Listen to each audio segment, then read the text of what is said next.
Never again, a term that was created after the Holocaust, that never again would we allow targeted destruction of a particular racial, ethnic, or religious group.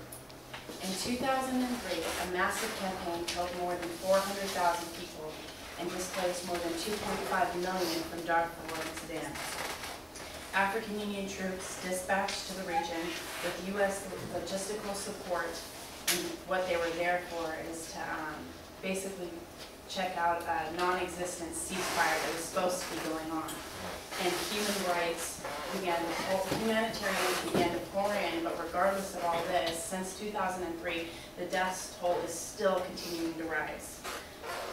Brian Steidel, a former U.S. Marine who was actually there to check out the ceasefire, wrote in his book, The Devil Came on Horseback, about how every day for 6 months he would witness the Sudanese government and the militia called Janjaweed fight side by side and go in and just destroy every village that basically got in their way. So what they were killing, it was basically the Arab militia starting to kill the black African citizens. By the end of my speech, I hope to inform you about the truth about Sudan and telling you, 1, how and why it happened, 2, the UN and US's promises and failures, and 3, what this has to do with us. In Sudan, Darfur, the government systematically is killing their own civilians. Gerard Prunier, an author of Ambiguous Genocide, in 2004 wrote about a ceasefire that ended a 20-year civil war between the Muslim Arabs in the north and the Amicist Christians in the south. So this ceasefire, although was supposed to, it didn't wind up including the Darfur region. So in Darfur, you have 2 rebel groups. You have the SLA, the Sudanese Liberation Army, and the JEM, the Justice and Equality Movement. These rebel groups they're there for the Darfur people. That's what they fight for overall. So in April of 2003, they go and they bomb an airport in Al-Fashir. Well, when they were there, they wound up killing 75 people, destroyed numerous of aircrafts, gunships, H-Knock bombers, and this was pretty much the biggest blow that the Sudanese government has ever experienced. So this incited the government to then kick everybody out of Darfur, all the foreigners, close it off, and start a killing spree. So who did they look to? They looked to the Arab militia. They went in, told the Janjaweed, which literally translates to the devil on horseback, that, we'll supply you, go in, and I want you to attack everything and kill the villages that we tell you to. One incident Steidel talked about was how he started getting closer to the actual region of Darfur because he was based all over Sudan, and he came upon a girls' school in a village, and the village was completely bombed, and he found girl bodies lined up on the ground, their ears cut off, eyes plucked out, bound and burned alive. And then all around the village was bodies of men who had been brutally murdered, burned, just trying to save their families. All the women who normally get raped had fled.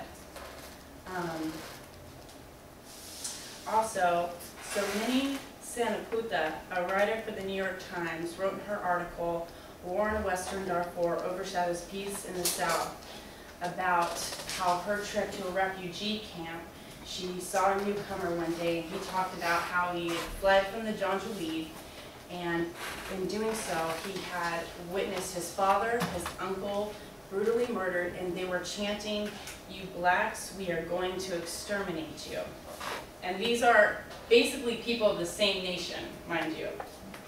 So with all these murders in the U.S. and UN, you would think that somebody would do something about this. However, in 2004, there was a great genocidal debate. A writer from the New York Times called Nicholas Karpov started writing all these articles that he was publishing for Brian Steidel, who had gone down there, and basically was making the claim that it was a genocide. So everybody started a debate.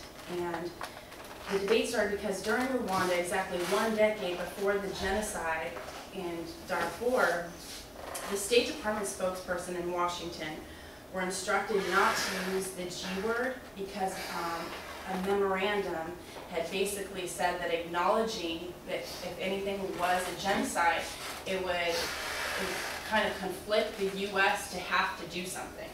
So, and they get these ideas from that the states are obligated to come from two provisions in a genocide convention. The first, treaties hold that contracting parties are required to undertake to prevent and to punish genocide. Second, in Article 9 of the convention stipulates that seniorities may call upon the UN to do so. Scott Trouse, an author of Once More, Never Again, described other leaders resisting calling it a genocide. The EU, the Canadian, and the British councils all basically were staying away from calling it a genocide regardless of what was happening and the proof that they had seen. So also, UN Secretary General Kofi Annan limited his words uses to a massive violation of human rights. In July 2004, U.S. Congress finally passed a resolution saying that this was a genocide. And in early December, Secretary of State Colin Powell used the term, and then a few weeks later, so finally did the rest of the Bush administration, including Bush, when he was in a meeting talking to the UN.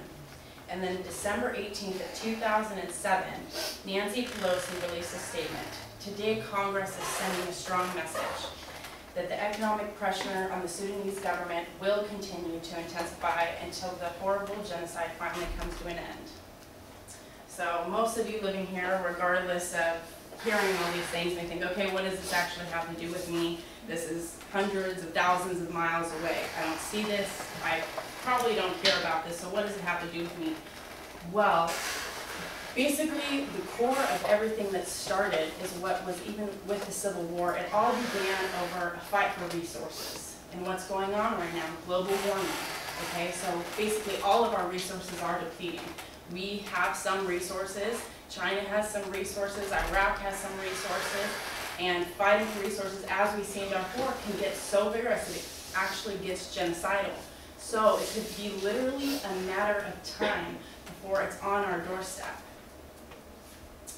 So now looking back, I told you how and why it started, what the UN and US did and didn't do, and basically that it could come to us. But regardless of if you want to look at the economic disposition of the future or not, there's one thing that we all have in common, is we all have a respect for human life.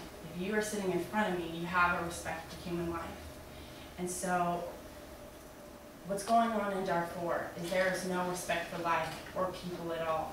And it is our duty to stand up and do something. And one single person can do anything. It always starts with one person. And the last thing I want to leave you with is, again, with Brian, there was a video I watched and he was talking about how he had gone into Sudan, basically trying to figure out if one of the camps had been burned and ravaged. And when he went there, not only were they alive, but he was introduced as an American. So he tells people that as soon as he was introduced as an American, this entire village stood up and applauded him. So it was as if President Bush himself had landed, as if the Army, as if the Navy, as if the Marines had landed and was right there behind him. All these people interpreted one man that's just like me, that's just like you. He just happened to get placed there. That he was just representing one figure of hope, and that's what we represent. And that's it. Thank you, Teal. Okay, I just want to show you the pictures. Pause. Sorry, I had to redo it real quick.